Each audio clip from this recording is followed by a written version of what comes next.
Welcome to Sweet Life Beat Life. We hope this video helps. You begin by confirming essentials.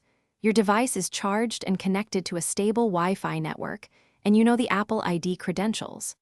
Once done, reset or reach the iPhone setup screen if needed, because Restore from iCloud only runs during initial setup or after erasing.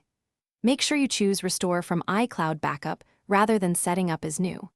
This is the first actionable step so that the device can fetch the backup files and prepare to download apps, settings, and data. You will now pick the backup to restore, compare date and size to confirm it's the right one. After you tap the backup, the device will start downloading iCloud data. Apps may download later, while core settings, messages, and photos begin first.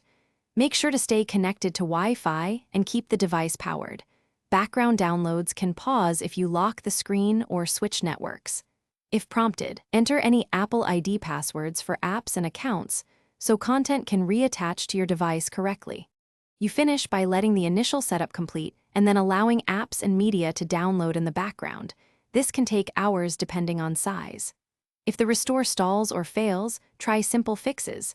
Confirm Wi-Fi signal, restart the device, sign out and back into iCloud, or attempt the restore again. Make sure iCloud storage isn't full and that two-factor authentication prompts are answered. If problems persist, note the specific error message to target the next troubleshooting step. Thanks for watching. Consider subscribing if we helped you.